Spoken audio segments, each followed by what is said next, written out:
mode.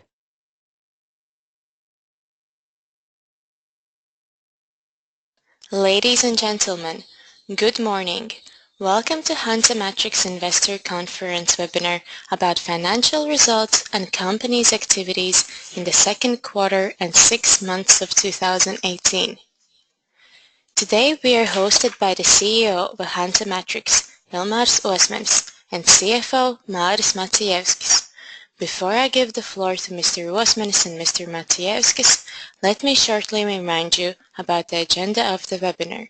Firstly, we will have company's presentation, after which we will proceed with the questions and answers session.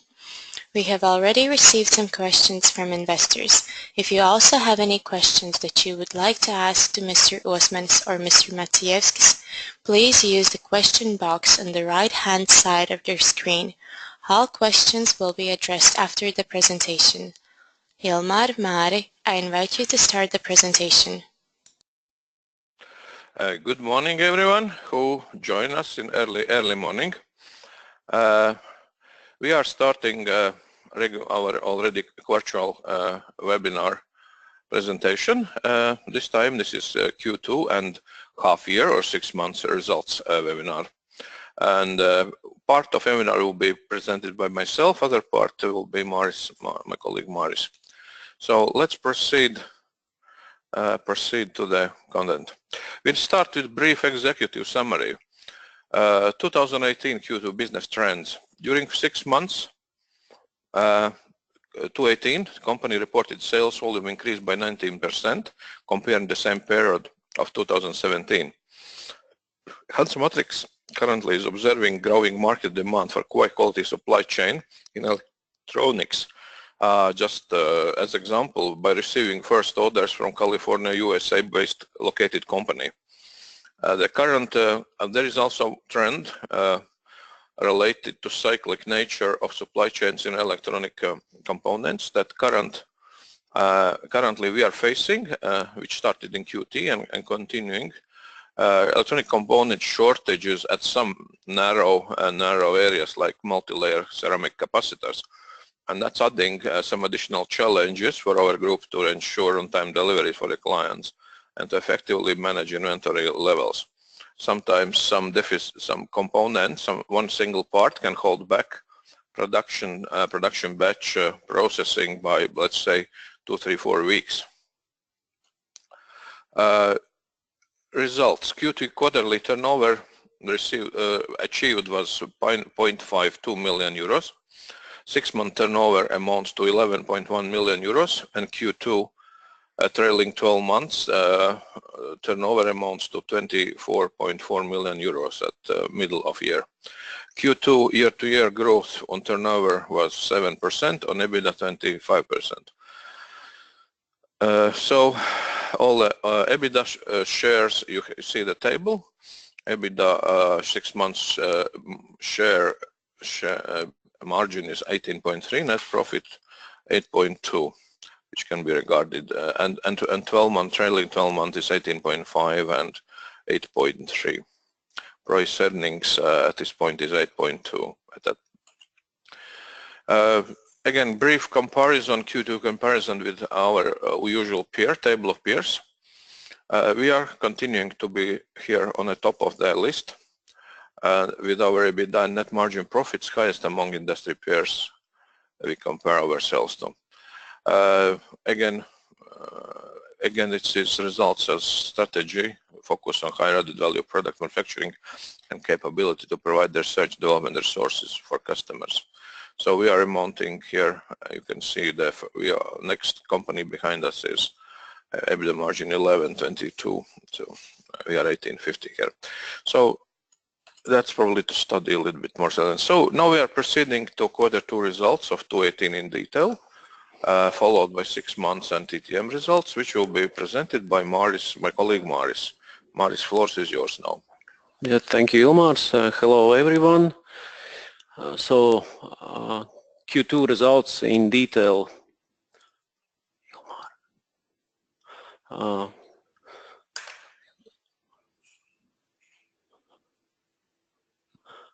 In the second quarter of this year, the company sales amounted to 5.2 million euro, which is a 7% increase as compared to second quarter of 2017, but a 12% decrease as compared to the first quarter of this year, which is explained by the unusually hot summer and holiday season in May and June, and also to some extent by the particular electronic component deficit in the global market, which was mentioned by Ilmārs previously.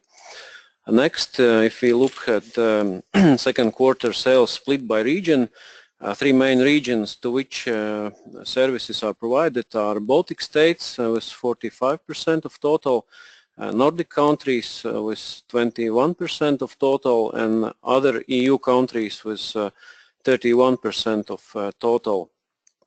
And services provided to the companies outside EU are small share, 2% of total. In the latest quarter, year-on-year sales growth in all three largest regions was achieved. So 6% in Baltics, 6% in Nordic countries, and 30% in other EU countries. Nordic country sales decreased by 41% compared to the last quarter, which is explained by the customer order flow that can exhibit quarterly fluctuations. Next, if we look at the sales split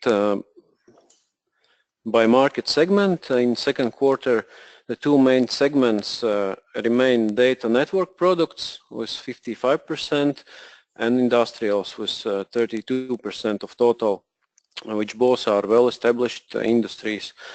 Internet of Things and other segments were comparably smaller than these two, respectively 4% and 9% of total. And in second quarter of this year, data network segment sales increased by 17% on year-on-year basis, and industrial segment by 7%, and Internet of Things by 43%. If we compare the results to the last quarter, which is quarter one of 2018, most segments contracted, which is explained by quarterly fluctuations in client orders. Then next, profitability results. This quarter EBITDA was almost 1 million euro, which is 25% growth on year-on-year basis, but 7% decrease from the first quarter of 2018. Net profit amounted to 400,000 euros, which is significantly up on year-on-year basis, but 20% down compared to the last quarter, which is first quarter of 2018. Margins were at very healthy levels. EBITDA margin above 18% and net profit margin above 7%. And EBITDA margin achieved is above the figure issued in the latest guidance. Then if we look at the 6 months results of 2018, as you can see, the quarterly fluctuations are smoothed out, and for most half-year periods the turnover growth could be observed in the chart. And in 6 months we achieved 11 million turnover, which is a solid 19% year-on-year growth in turnover. And next, sales split by the regions. Baltic is 43%, Nordic countries 27%, and the rest of EU 28%, with most of the regions growing both on year-on-year basis and also compared to the previous 6 months period.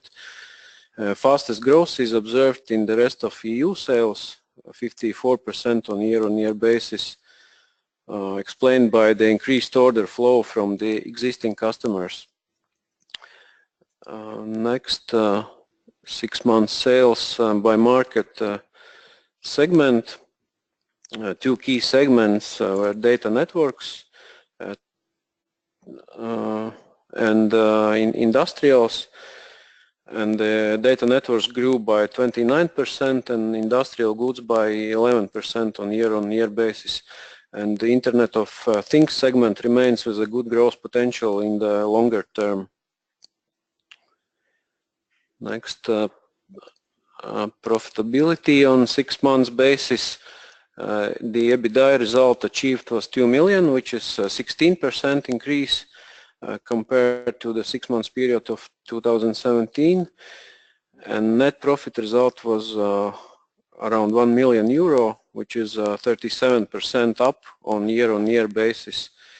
And margins were EBITDA margin above 19% and profit margin above 8%. The next slide is about 12 trailing months results.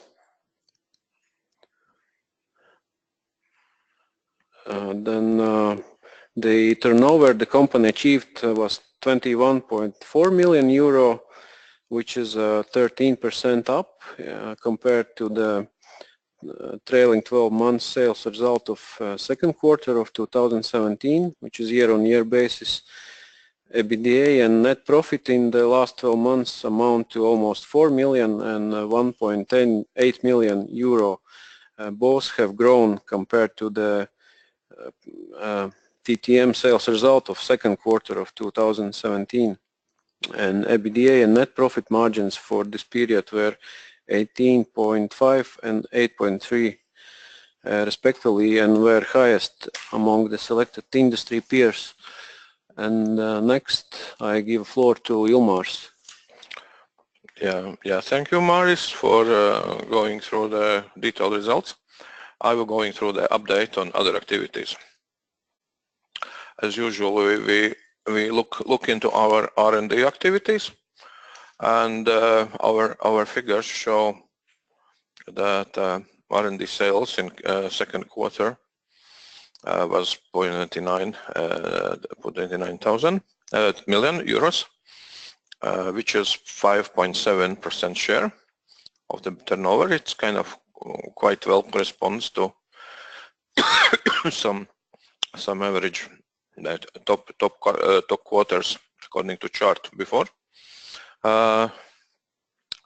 We also can now look into trailing 12 months period as 1.12 million euros, and on 12 month basis we are having 5.2% share of consolidated shares.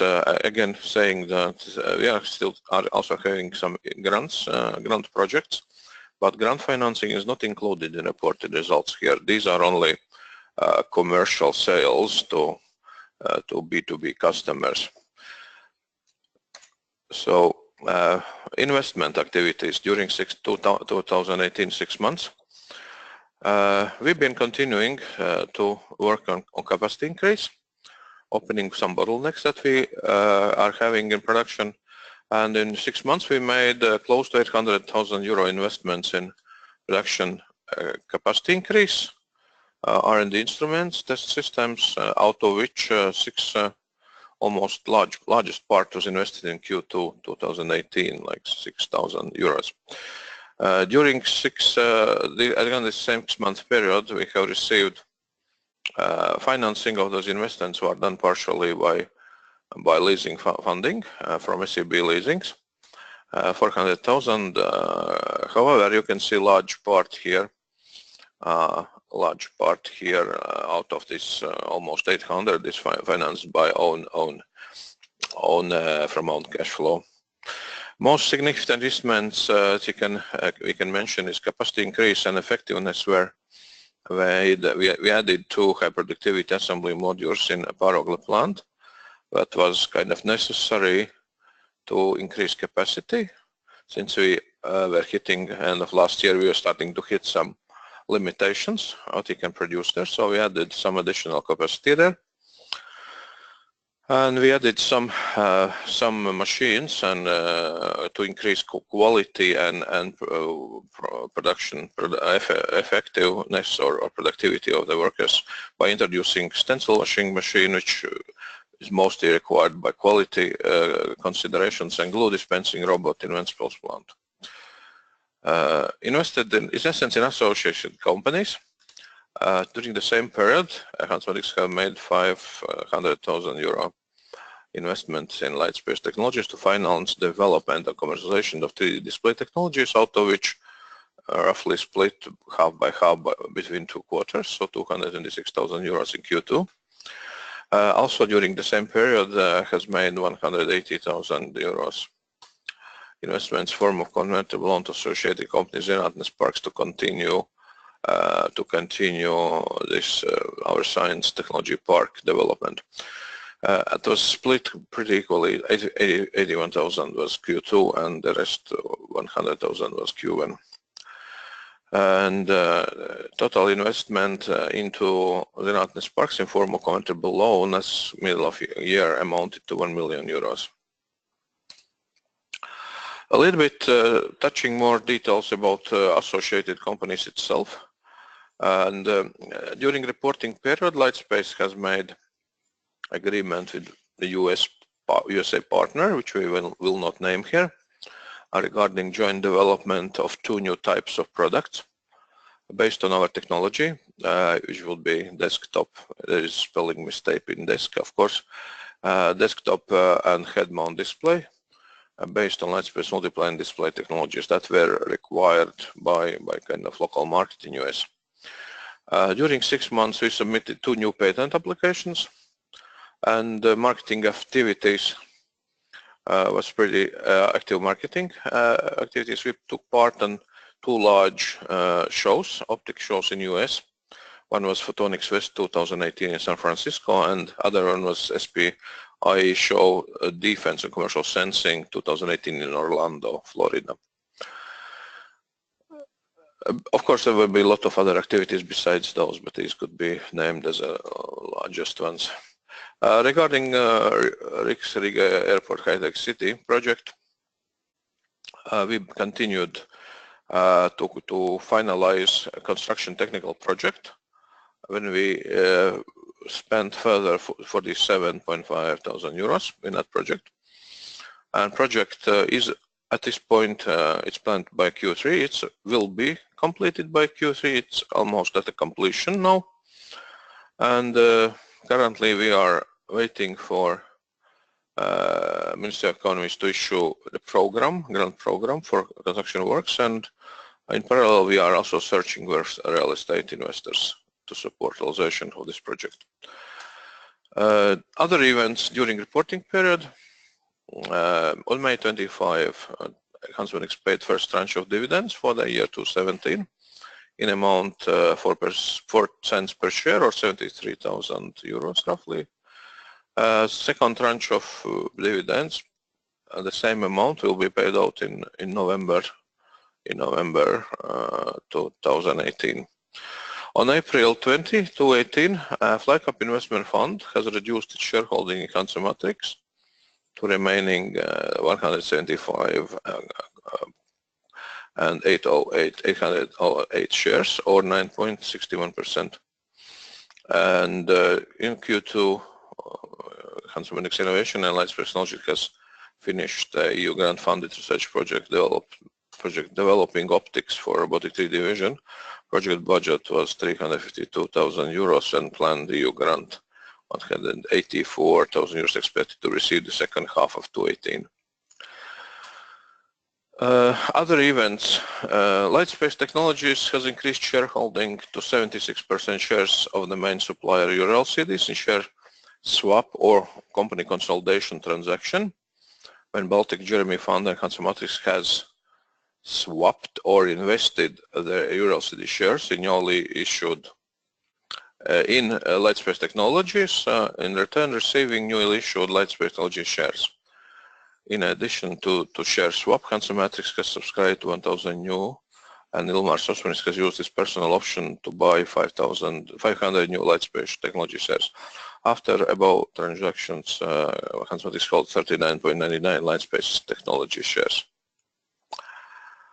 Other significant effects, events. HansaMatrix signed additional agreements with SEB Bank to increase overdraft to 1 million euros and sign a new to 3,000 euros reverse factoring agreement with SEB Leasings to facilitate working capital for the growing business. On July 20, Baltcap Latvia Venture Capital Fund acquired 9.95% of HansaMatrix shares, so welcome new shareholder, from Makro Riga, which decreased company share ownership to 49.09%, so slightly below 50. On July 28, Makro Riga acquired 11.68 Lightspace Technology shares from Baltcap Latvia Venture Capital Fund. On August 20, 2018, a fire broke out in one of HansaMatrix clients' warehouses and is expected to have some limited negative impact on HansaMatrix data network segment sales in 2018 Q3 and Q4 due to supply chain delivery times to replenish lost inventory. So we need additional new components, but it's not expected to impact segment sales volume in longer term. It's temporary impact.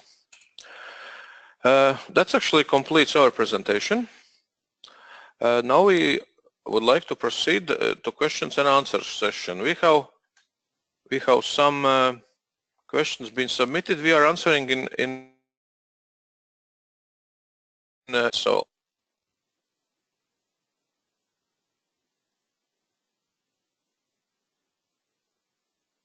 Okay, I'm continuing with answering to already submitted questions. So we have several questions been submitted before a webinar. We are answering them now. First question: how serious the fire accident at client's warehouse can turn out for your H2 results? Work has been done to minimize the impact of replacement parts lead times, and the mitigation effect will depend on how successful is the supply chain logistics.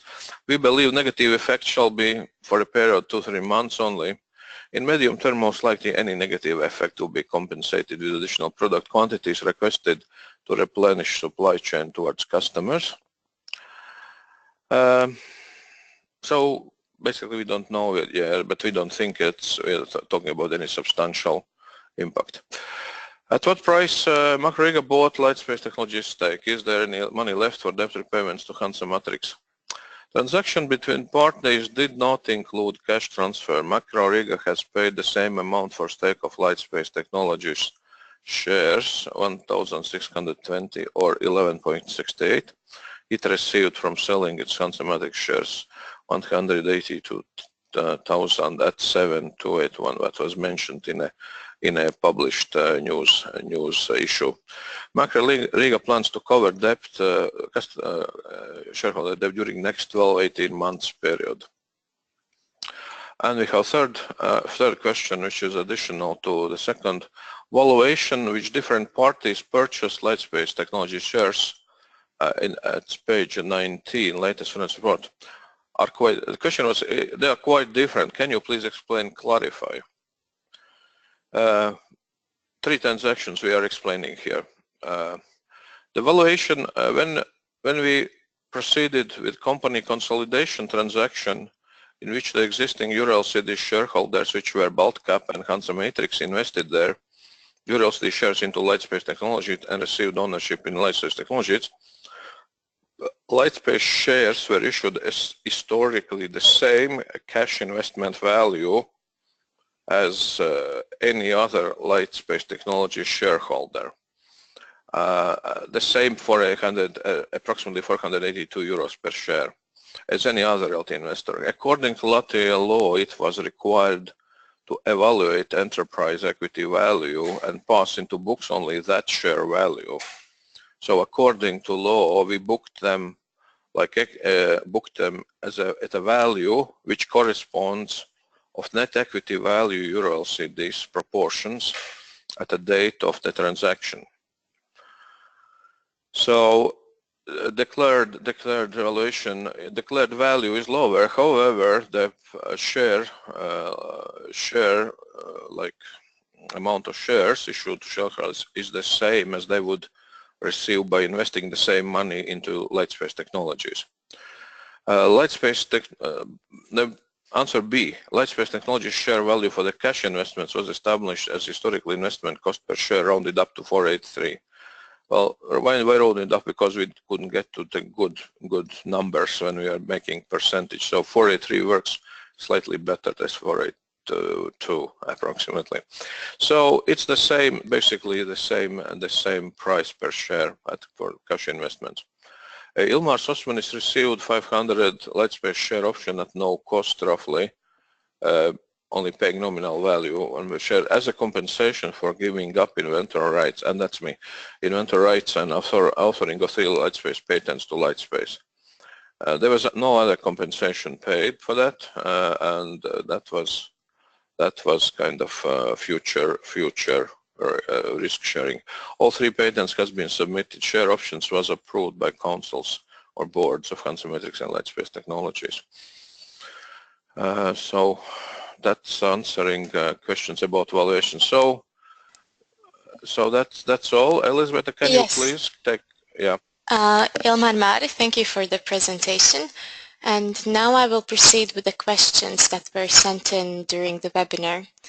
And a reminder to those who haven't yet submitted their questions, you can do it in the questions section in the settings panel zone. So the first question is, can you reveal the price at which Macro Riga acquired 11.7% of Lightspace?